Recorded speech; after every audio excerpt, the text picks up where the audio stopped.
Good morning to all of you dear student. आज हम लोग भूगोल में पार्ट 3 अफवाह के बारे में बात करेंगे।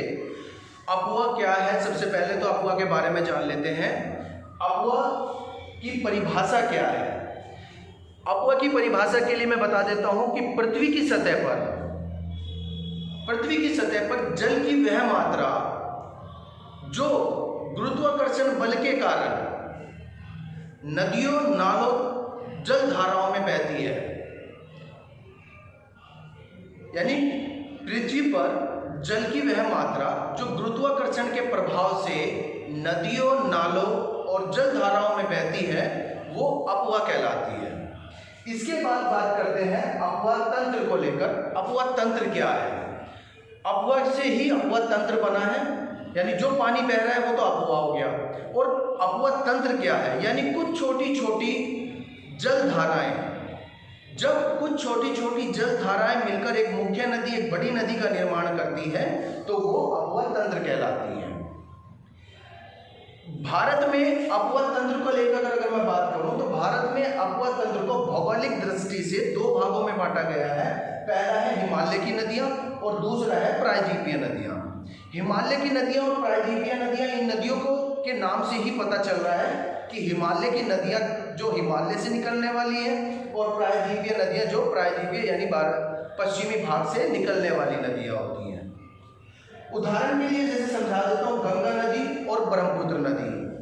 प्रायद्वीपीय नदियों के उदाहरण है जैसे गोदावरी और कावेरी।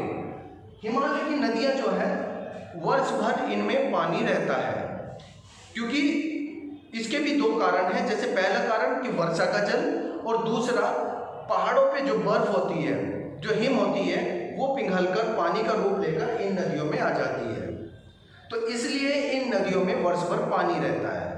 प्रायद्वीपीय नदियां जो हैं ये सिर्फ और सिर्फ बारिश के पानी पर, वर्षा के जल पर ही निर्भर होती हैं, इसलिए ये नदियां शुष्क मौसम में सूख जाती हैं, लेकिन ये नदियां हमेशा वर्ष भर जल से भरी रहती हैं।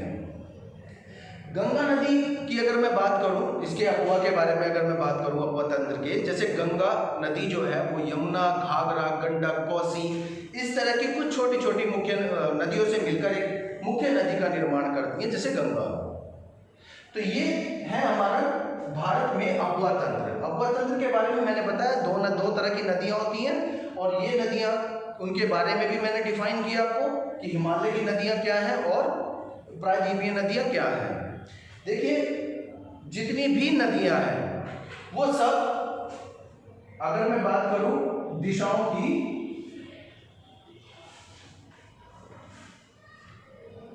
सब नदियां या तो हिमालय से निकलेंगी, ईस्ट से निकलेंगी या वेस्ट से निकलेंगी। ये सब नदियां जो है बंगाल की खाड़ी में, बंगाल की खाड़ी में आकर गिर जाती हैं।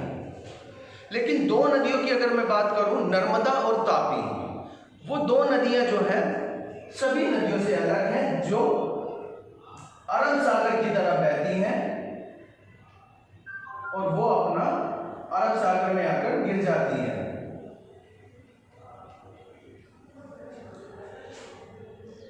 मैंने बताया जितनी भी नदियां भारत में बहती हैं वो सब नदियां बंगाल की खाड़ी पे आकर गिरती हैं, तो दो नदियां जो हैं नर्मदा और तापी, वो अरब सागर की ओर आती हैं। इस चैप्टर में कुछ नदियां दी गई हैं, उनके तंत्र के बारे में दिया गया है, उनको आप लोग रीड करें। अगर कोई भी प्रॉब्लम आती है तो आप मुझे पर्सनल नंबर पे फ़ोन करके पूछ सकते हैं। Thank you.